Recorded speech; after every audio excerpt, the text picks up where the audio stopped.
be here on this Thursday morning. Yep, I'm in from New Zealand. Good news, the sun comes up on Thursday morning. The world is still here, so that's awesome. And lovely to see some faces. I've missed so many of you.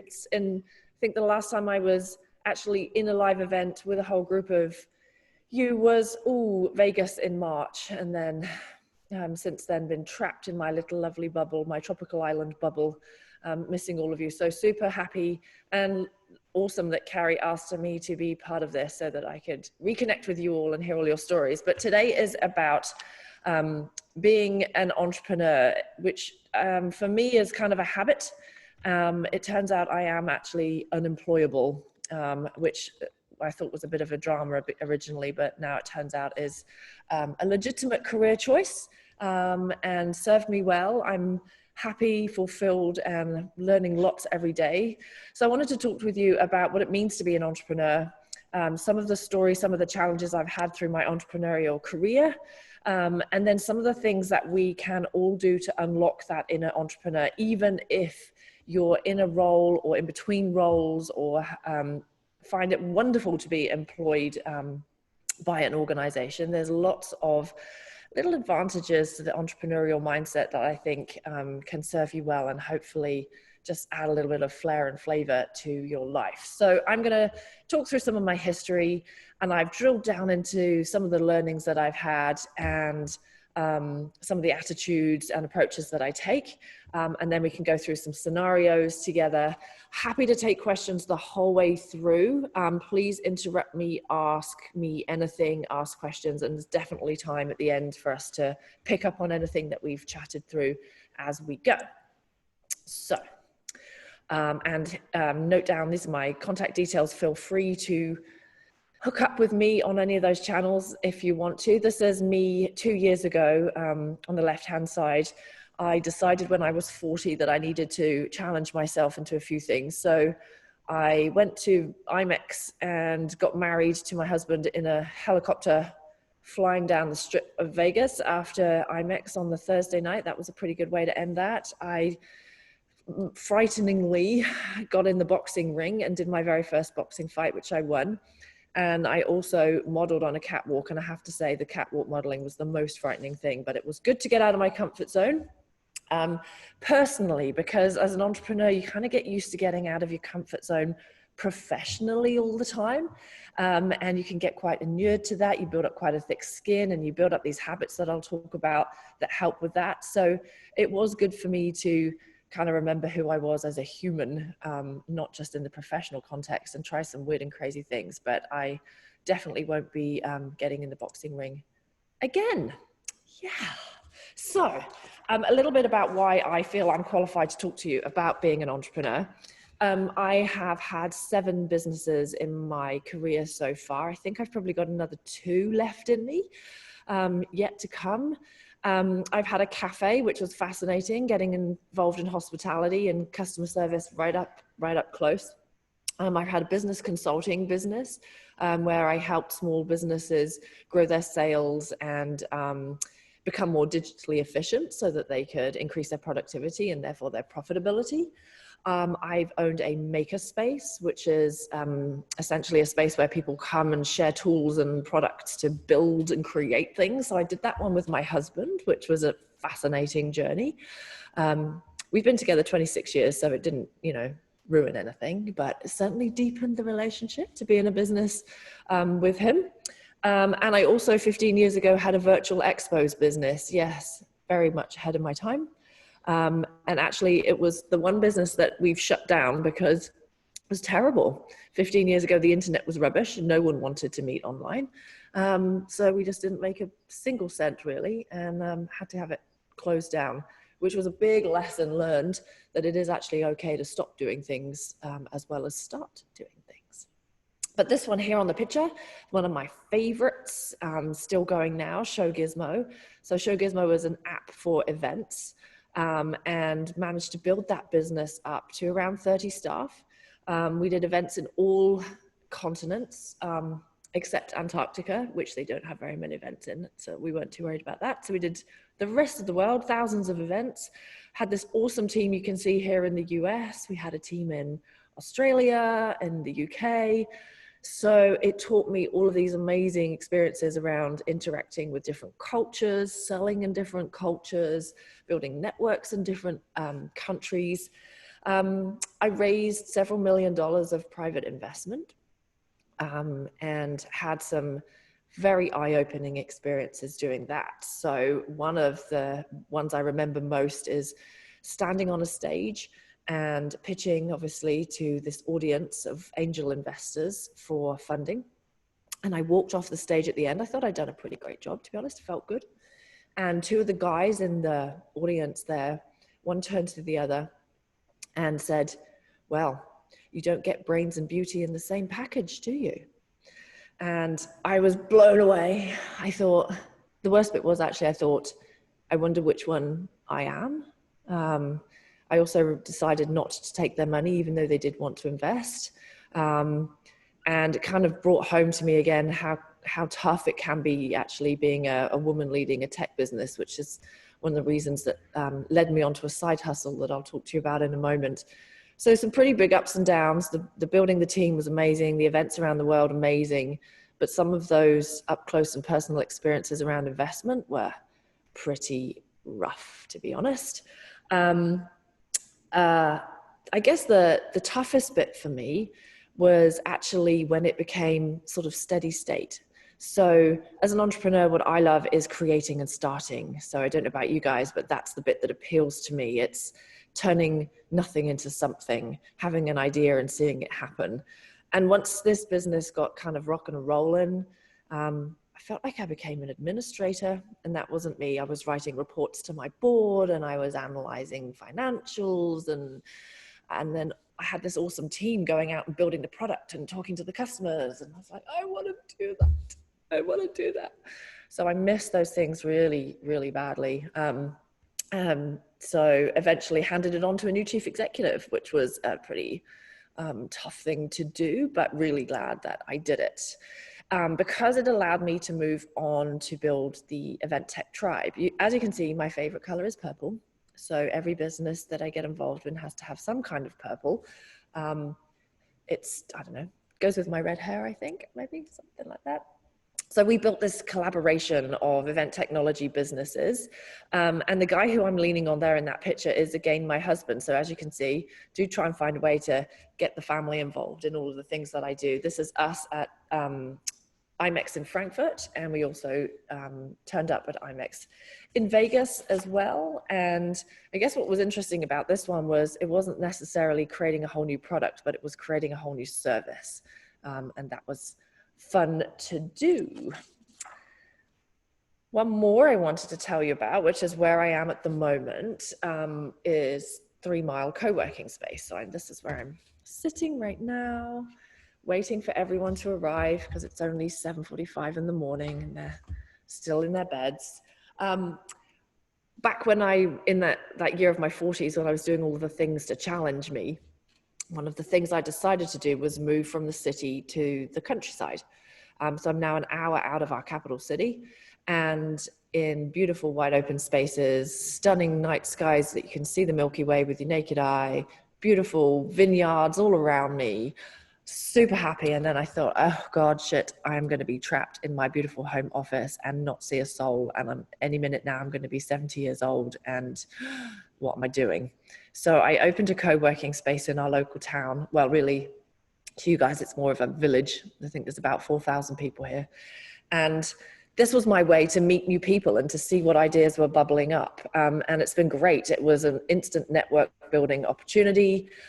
All I needed to do was create the space and it filled up.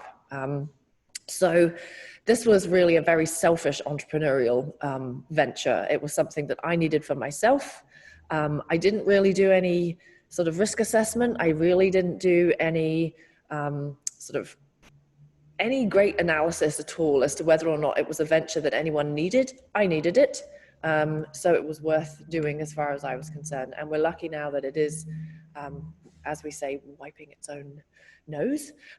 So it pays its way, which is a relief. But the best bit is every day new people come in, new ideas are in here, and it's given me the buzz that I need to keep the entrepreneurial spirit alive in me. And I guess that's one thing too, is that if there's a little bit of an entrepreneur inside you, you need to find your own people. It can be pretty exhausting when your family and friends say to you, when will you just settle down and get a job? How can you keep, aren't you just exhausted all of the time? What about your pension? What about your pension? I get that all of the time. What about your work-life balance, Marie Claire? You really need to make sure you have all of that. Well, all of those things are really important, but actually it's the hustle and the hassle and the thrive and the thrust and the fear that kind of motivates me and keeps me going. And it is a unique sort of mindset, and it's good to be around your tribe. So for me, the co-working space was a pretty straightforward way to find that tribe. And then one more thing I wanted to talk to you about is this little side hustle. So one thing that drives entrepreneurs, and you'll all know it if this is in your heart too, is wanting to make a difference. Sure, we want to create something from nothing, and we want to see things emerge that weren't there before. We want to make a little bit of a mark on the world, but we also want to do some good. Often we are creating enterprises because we see a gap, because people aren't doing something well, or there's a need that needs to be served. And then sometimes we need to get onto a mission or a movement which actually establishes what we're, kind of supports our ventures, I guess, helps build our brand, but actually makes that difference. And so Women in Event Tech, this is me and Tess here, was one of those things. I worked on this movement with Dalia El Ghazar. This was just to celebrate and lift up and recognize other women in the event tech industry and support them through their struggles and tribulations, and really, I guess, empower them to make their mark. We really felt that event tech in particular was a space that women could flourish in because of our awesome abilities to collaborate, our creative minds, our ability to use technology to its full advantage. So this was one of my side hustles. And the other one was working with Josie and the team at the Association for Women in Events. So to sort of offset all of that commercial conversations that you have as an entrepreneur, it is awesome to have the spiritual, moral, sort of emotional side of yourself kept connected with volunteering into boards and volunteering into groups, to really kind of keep that whole person engaged. So those are some of the things. Hopefully that helps you understand that I have a little bit of a background in all of this, but absolutely keen to hear from any of you too, if you've got ventures that you're working on, or yeah, I mean, a quick show of hands, I guess. How many of you here in the room are entrepreneurs yourself, or are you here to think about how to unlock entrepreneurialism into your day-to-day world, or just a little bit intrigued about any of the things that I've mentioned so far? Emily says, you are an entrepreneur. Woo! Awesome, congratulations. Natalie is too. Patricia is thinking about it. Cool. Yep, Tammy thinking about it too. I'd love to know what's intriguing and Kristen trying to unlock. Yes. It would be great. I mean, let's have a chat at the end of this to see if any of what I've talked about has helped you realize that you can unlock these things, and what it is that maybe is holding you back from making the leap. I'll definitely talk through that. I guess that my bottom line is there is an entrepreneur inside all of us trying to get out, and the main thing to do is really work through some of these, I think, some of these principles that I've realized through my career have helped me make good decisions around the entrepreneurial ventures to get into, I guess. So let's get into that. I don't normally pick old white men as my muses, but here's Richard Branson, because actually I do really believe in one of the tenets that he has used throughout his career. So yes, there are lots of fabulous women that inspire me too, but give him his credit. He's done quite a few impressive things as far as I'm concerned. And one of the principles that I'll talk about in a second does really resonate with me. I think one of the myths that people have about entrepreneurs is that we're all these like risk-taking, go gangbusters, flying by the seat of our pants sort of people. I often get, like, I can remember my mum saying to me, aren't you frightened about, don't you worry about security? Wouldn't you just love to have a job where you're going to get paid every 2 weeks or every month, and someone else fills up the stationery cupboard and it's all kind of done for you like that? And I said to her, it's actually, for me, I think being an employee is actually more risky. I am at the whim of my employer. I have a 4-week notice period. That's a standard in New Zealand. It's 4 weeks notice period. I don't know what it is for you guys, but literally I could be out on my ass in 4 weeks without any comeback. I've got 4 weeks of security. That's all. When you're running your own venture, you know those numbers inside out and back to front. I knew the position I was in this week, that next week, the week after, 2 months, 6 months, 9 months. And you're on top of it every single day. And not that sometimes it doesn't scare the bejesus out of you, especially when you've got staff and you're thinking about the payroll and whether or not your own credit card is going to be able to take the beating. But I guess what I'm saying is knowledge is power. And as an entrepreneur, you have the knowledge of all of the elements of your business and you can make great decisions as a result of it. So I guess that sense of safety that you might feel as an employee is not necessarily as real as you want it to be. So Richie, yes. So pretty much we could all agree he was wildly successful with his record company, Virgin Records. And after going on so many horrible flights, he had the idea to start an airline. He wanted to create an airline that was kind of hip and fun and high quality. And his board of directors basically kind of went, no, really risky. But Branson, in the conversation with his directors, had an ace up his sleeve. So what he does before he gets into any new venture is protect the downside. So he looks the worst case scenario in the face, lives it, breathes it, manages it, comes up with the scenarios to cope with it, and then accepts that it is an acceptable risk and then proceeds. So in this case, what if the airline business failed? Well, worst case scenario, they'd be stuck with a couple of aircraft that they can't sell.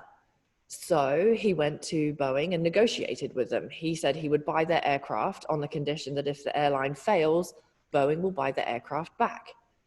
So he looked at what the worst case scenario was. He negotiated a deal that would protect his downside. Now he had a really strong position to go back to his board.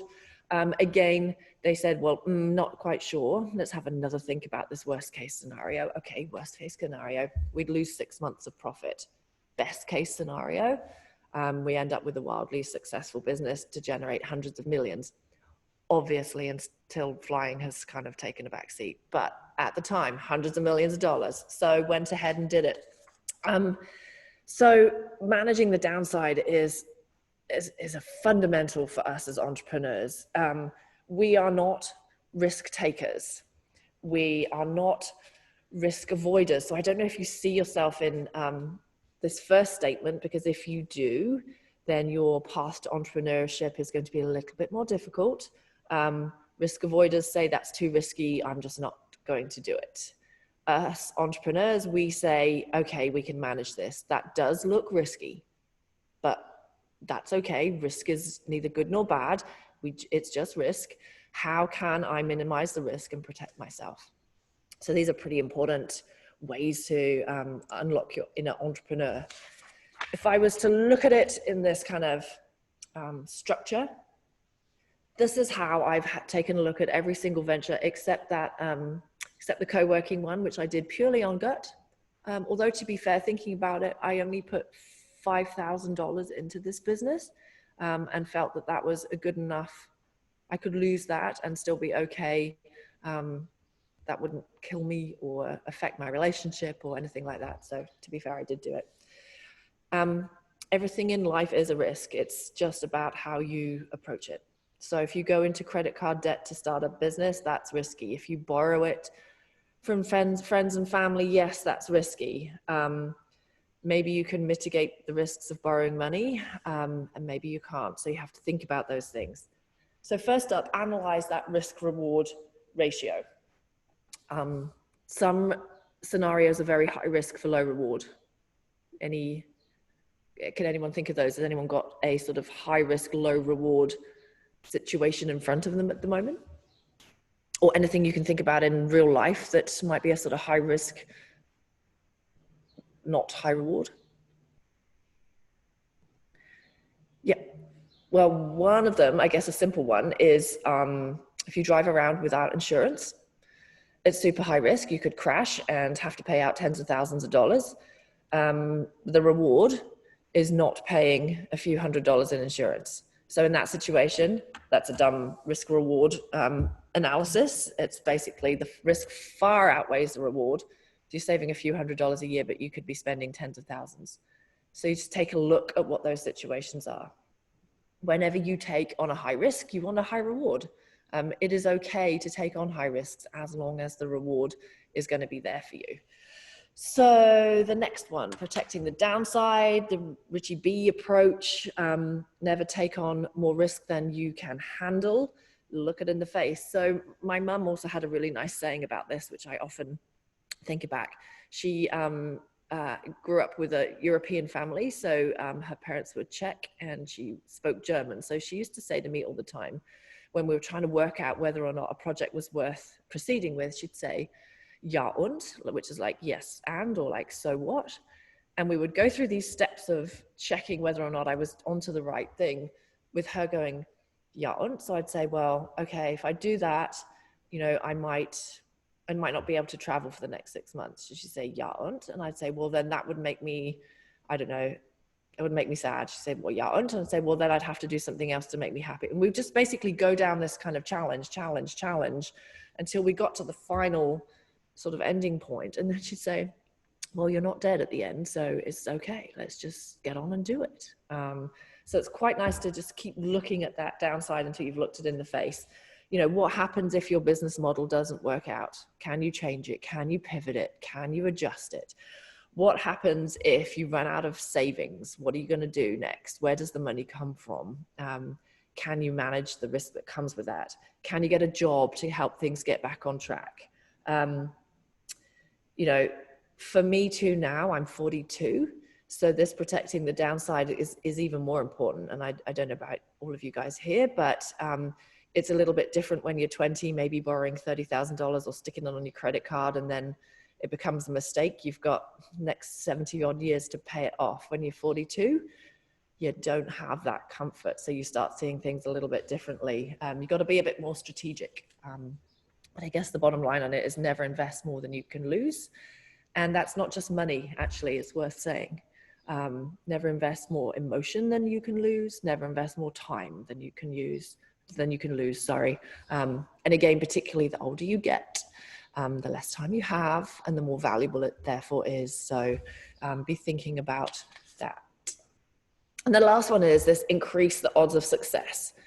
So what I'm always trying to think about is, how can I increase my odds of success?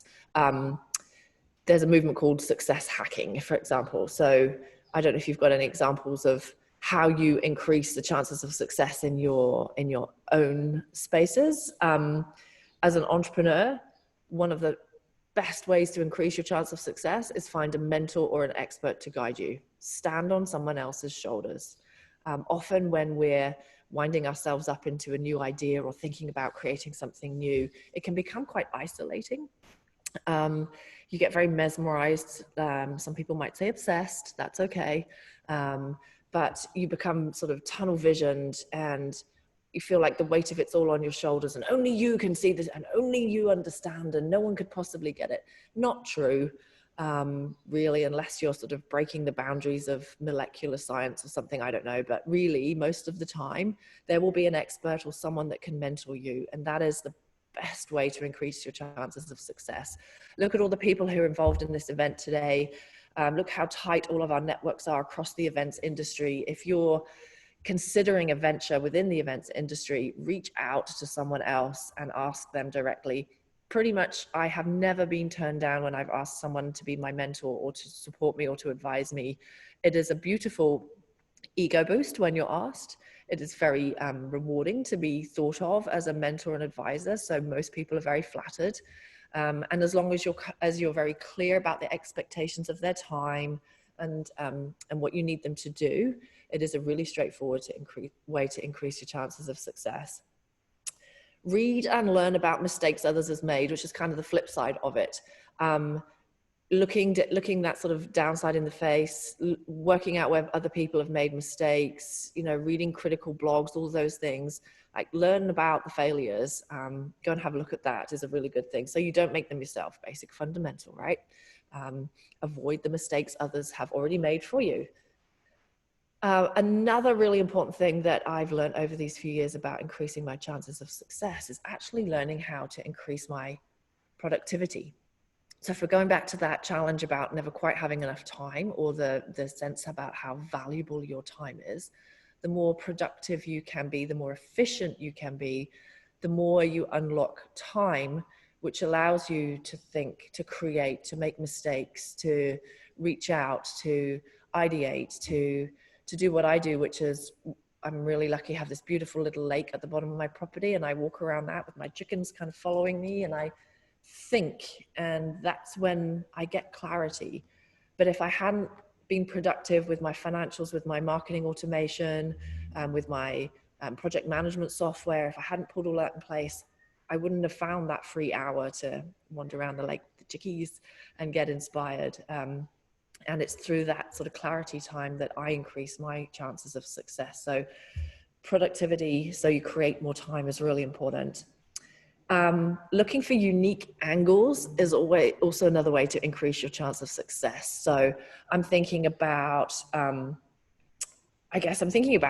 Josie would be a great example of him. I'm not sure she's still in the room here, but Josie, who ran a session this morning about creating awesome chicken wings, she has come up with an amazing new angle which I think will set her up for success, which is around this home cooking, sort of quirky home cooking. She's reached out to all of us who are in lockdown, you know, taught us how to look creatively at the weird stuff you have left in your pantry and be imaginative and creative and come up with amazingly flared ideas about what you can do with all of that. There's a lovely angle.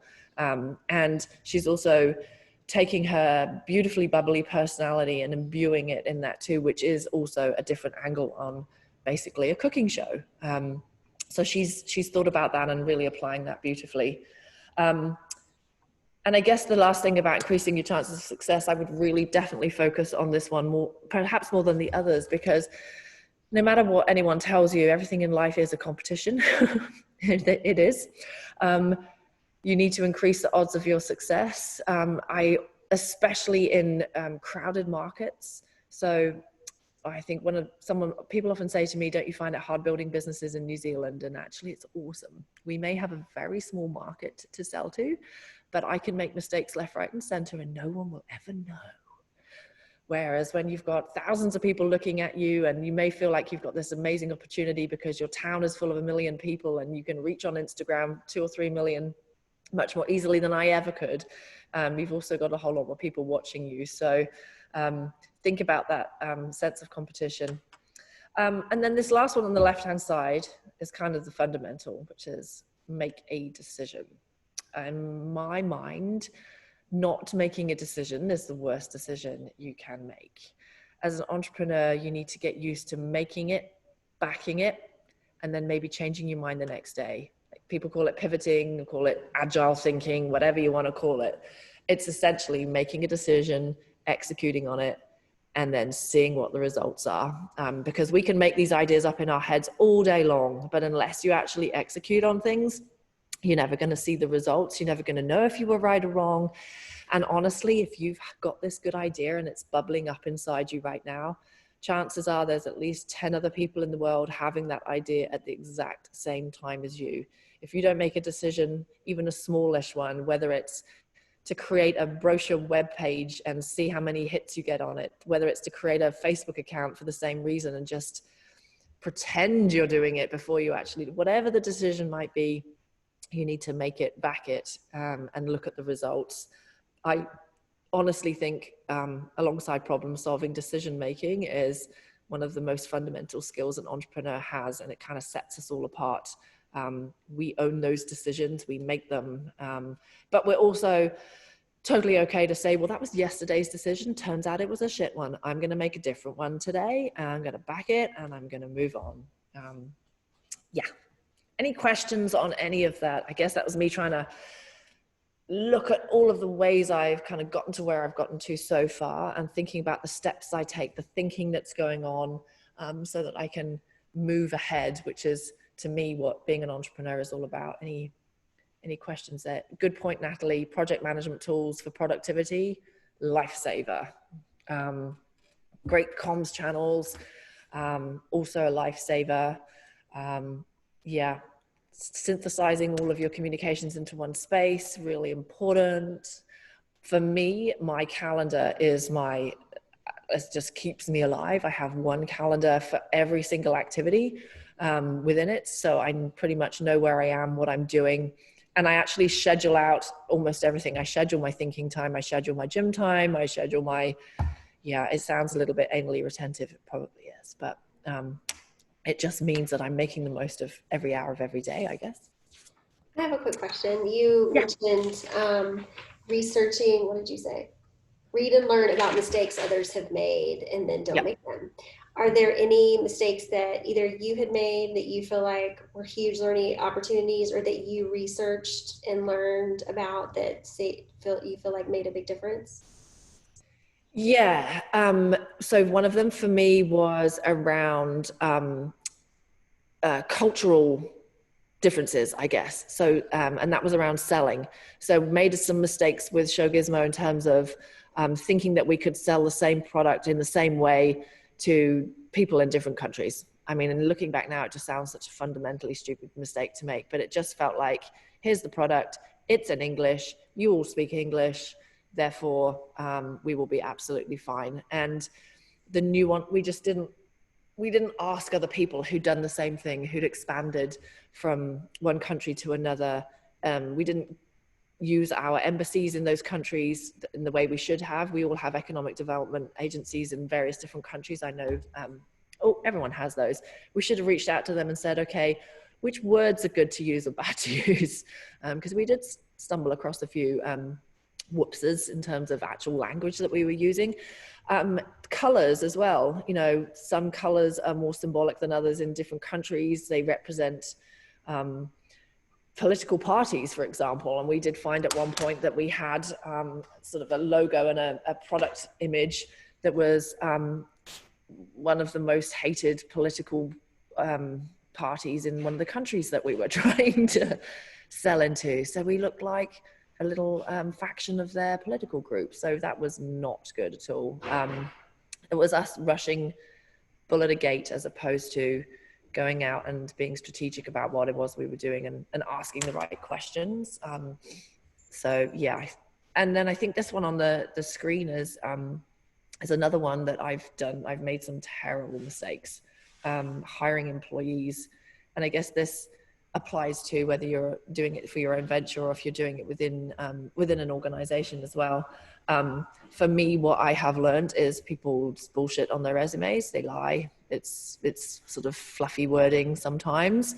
And that often we've been trained as well to ask these sort of strange, pointless questions in an interview, like, you know, seriously, how is asking what their biggest weakness actually going to help me gauge their abilities? It doesn't. So what I've learned to do now is actually if I'm trying to gauge abilities, I want to see their work. So every time I interview now, I give people tasks to do in the interview. So if I'm hiring for a customer service person, I'll give them 10 emails to respond to in 20 minutes and see what happens. If I'm hiring an executive assistant, I'll have him or her book me a trip there and then on the spot just to see how they do it. Because yeah, this is one of the riskiest parts of building your own venture. You make or break your vision really with the team that you build around you. And it's really frightening, but it's also the most thrilling piece of it too. And getting it right is really, really important. So this is just a small example, I guess, of where I've made some mistakes, and these are the things that I would actually do. Yeah.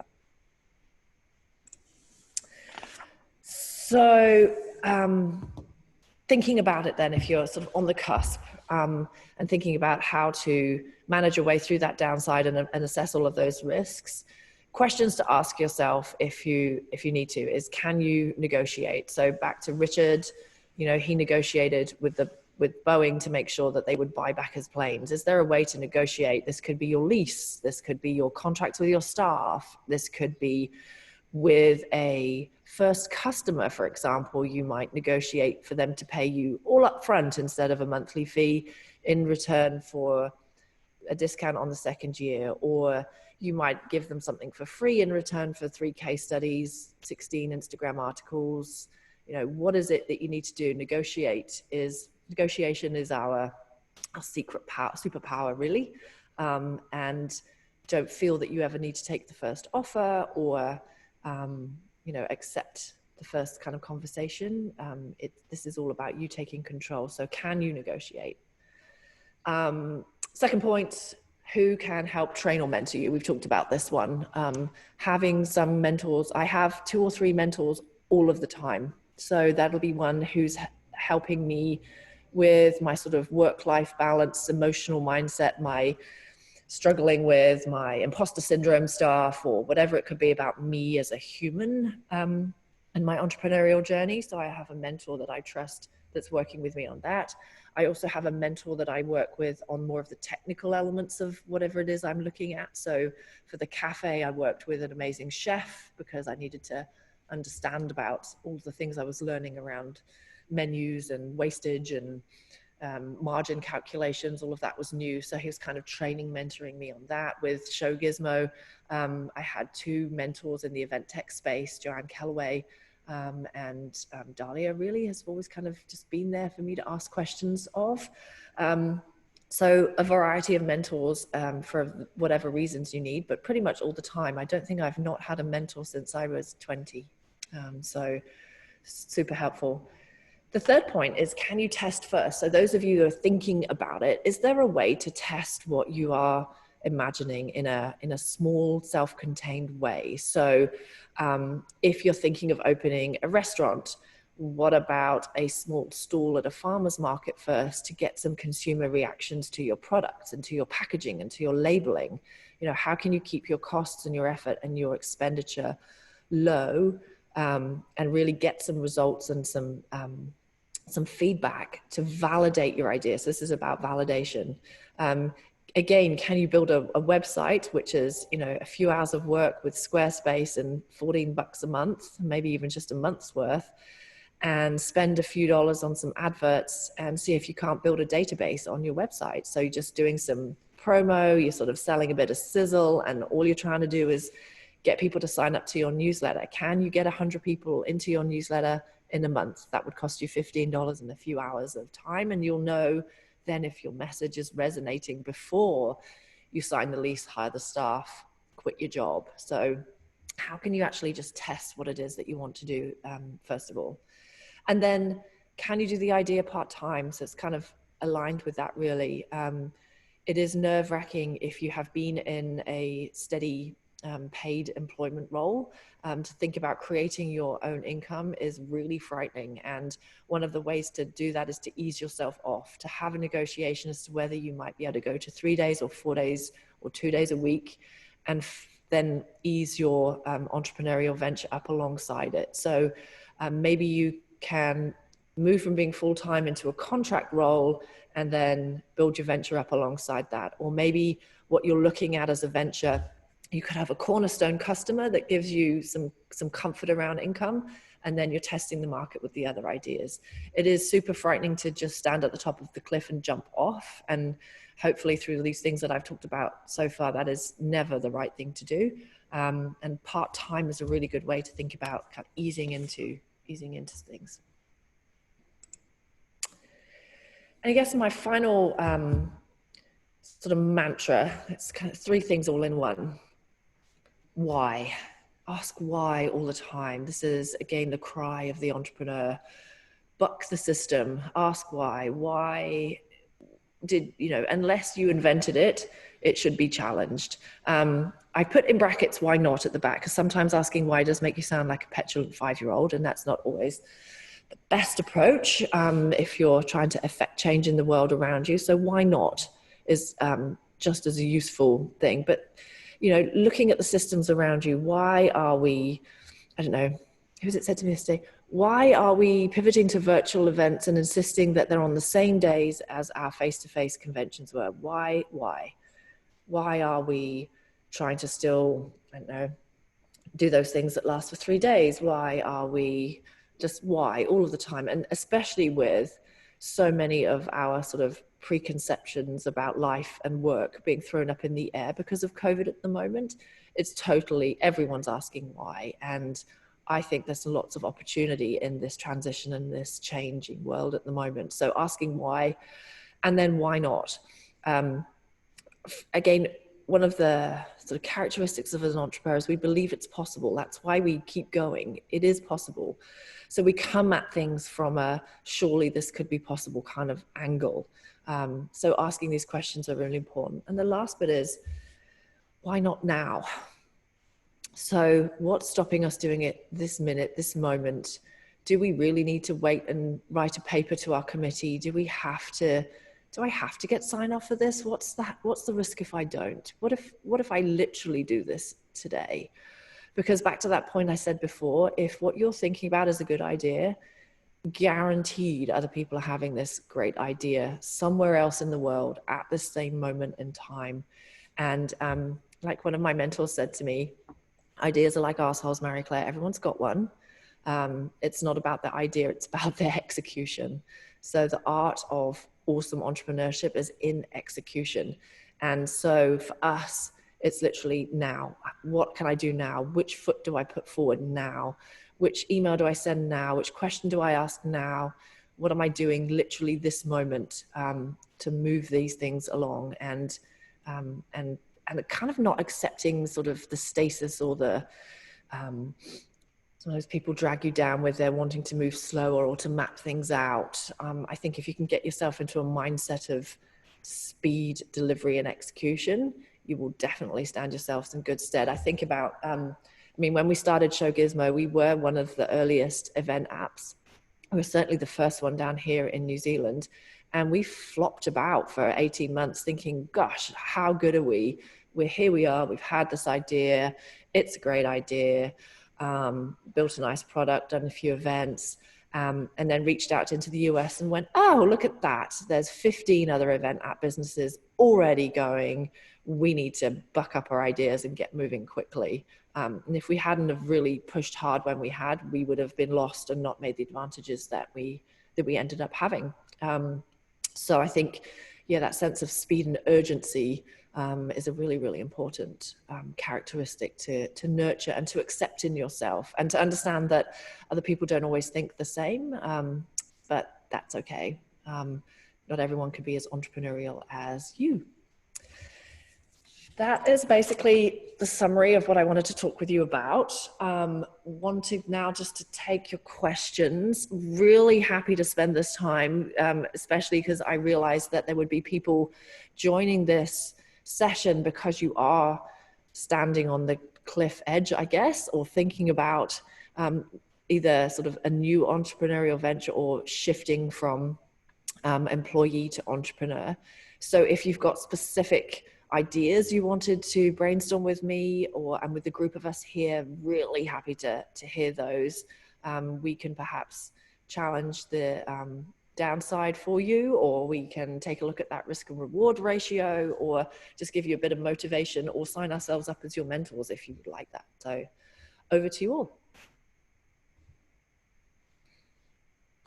Or not, if you want to do this offline with me, also very happy to do. But if you want to take the moment, seize the moment, what can you do right now? Love to hear what your ideas are.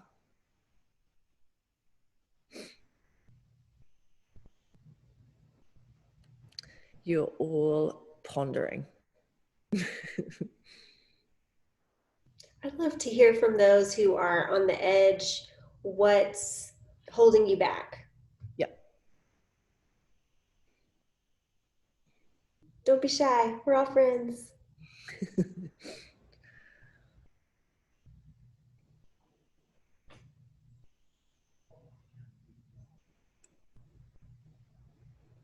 No. Okay.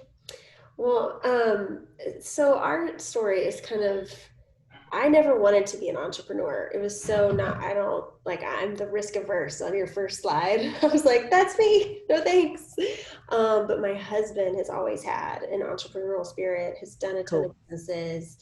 Um, and anyway, I was a meeting planner for a while. I did corporate, then I did medical meetings, and then we had little kids, and it just didn't make sense. And then I got one client, and then from there I started getting other clients, um, and I remember just like crying and telling my husband like, I don't want to be an entrepreneur, and he's like, I don't want to have my own business, and he's like, well, you do, so do something about it.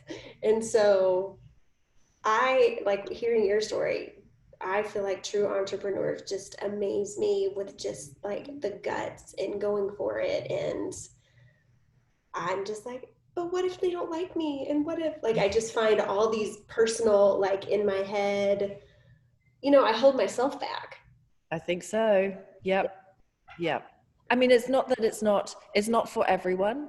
It is, I don't know, these things that we've talked through are sort of principles that you can build into everyday life, right? But there is a sense of that sort of confidence or tenacity or doggedness or Mm-hmm. single-mindedness. That is just one of those things that you have it or you don't, and it's not positive or negative. It's not a good thing or a bad thing. It's just who you are. Some people flourish beautifully in a corporate situation. It allows them to really be fulfilled and deliver beautiful service and create amazing things and build amazing teams. And they just do that within a different sort of environment. And that's totally okay. So I guess it's not, this, I'm not saying this is the be all and end all and everyone else is rubbish and shouldn't, should quit Oh, the yeah. jobs. Yeah. Right. But it is, um, yeah, it's you just know it when it's in you. Um, and I guess the other part of it is, I saw what Tracy's just popped in the chat there. To us, this is a normal way of thinking. We do look at the rest of the world a little bit and be like, oh, how can you do that? You're not crazy for wanting to do this. It's exciting when it pays off. It's thrilling, that it's fulfilling. I actually get a sense of fulfillment from the fear in a way. So I guess that's why I did the boxing. I feel like life is here to be lived and experienced, and if you're not a little bit kind of sweaty palmed most days, then maybe it's just a little bit safe, and maybe not, I'm not reaching my full potential. I need to be pushing the edges a little bit. So yeah. Well, it looks like Patricia chimed in with money. I mean, that's a huge point. Yeah.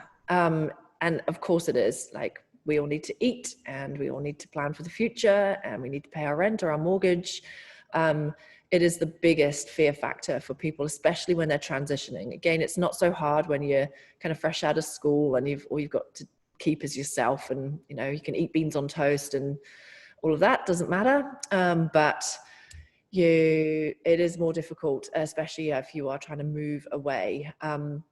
This is where that planning comes in, and also looking at how you can reduce the risk when you start out. So doing things part-time, finding a cornerstone customer, moving onto a contract, moving from your negotiating with your current employer to decrease your hours.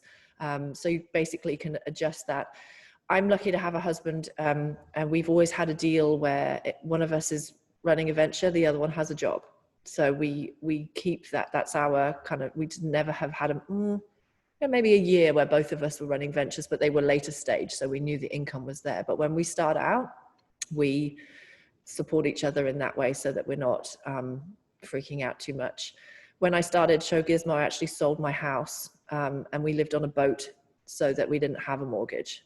So that was I couldn't think of any other way to release any capital, to manage my risk of funding, to minimize my expenses so that dollar issue was less of a one. So we lived on a boat, and it was actually awesome, and taught me a lot about life. And that's a whole nother set of stories about living on a boat. But yeah, you sacrifice for the reward. And as it turned out, living on a boat wasn't a sacrifice at all. But yes, it is a challenge. The upside is you can make an awful lot of money. And if you sell your business, it's a chunk of funds that you know, there's no other money tree in the world is going to grow and give you that kind of return. No pension plan is going to pay your mortgage off in one fell swoop. So, you know, it can have that huge upside as well, which is why we get into it. A lot of the reasons why we get into it.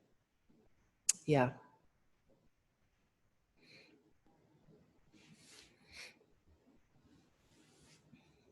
Any other questions? I guess that, I mean, the other piece on the money bit, and I think that's where I'm getting to with starting my next venture, is we're living through a health crisis at the moment, and never have I been more aware of the fundamentals of life and what actually matters, and not to minimize how important it is to feed your children and pay your rent and pay your bills. But all of a sudden chasing the millions and squillions has become less of a motivator for me. So for my next venture, covering my bare minimum costs is all I'm thinking about doing, so that I can do something useful and fulfilling and celebrate the fact I'm alive on this planet, and have the ability to do something good. So yeah, it's made me realize I can live on less, which is, I don't know if that's helpful in any way, but I guess it's kind of adjusted my sense of fear around money. Yeah.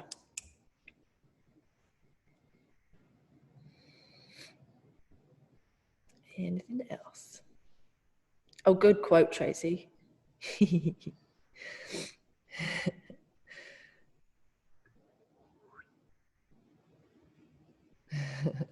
Nice. Great. Are there Well, any authors or podcasts that you listen to, or any inspiration? Where do you get your, to keep you going in those hard times? yeah. Well, I don't have any that I sort of religiously check into, because I actually love sort of random serendipity. So I use Spotify to recommend me podcasts on entrepreneurship, and I dive into them. And I actually prefer that sort of spontaneous, random. But so Spotify is really good, obviously, for that. Yeah, I can't even think of one that I'm listening to at the moment, to be honest. I get most of my inspiration actually from my own network. So people like Tahira and Dahlia and Carrie and others. So I actually like to listen to people who are close enough to me I can reach out and touch. I'm not a big fan of listening to I am an expert people. I don't know, I get more motivation from and inspiration from people that are close enough to touch, that I feel like I could do that. Whereas I'll listen to some other time, and I don't know, they seem so far removed from me, or they've had a different privileges in their lives or something, and I just think, I don't know, it disconnects me from being fully inspired. So Courtney Stanley, who I think is part of today's presentations, she's fabulous and inspiring. So yeah. Awesome. Well, thank you so Cool. much. I was very inspired. I hope everyone else was. This was fantastic. And I love the Ja und. I studied in Germany in college, so I'm like, I can totally, yes, that's going with me. Yeah, absolutely. Well, thanks for having me. Lovely to talk to you all. And yeah, feel free to reach out. More than happy to chat offline anytime. Yeah, it's good to meet you all. Yes, you too. Thank you so much. Take care. All right. Thanks, everyone. Continue the conversation in Central Perk. That we have a couple more sessions in this room, but then there's lots in the other rooms. And be sure you hang around so we can write some music in a couple hours. Awesome. All right. Thanks, everyone.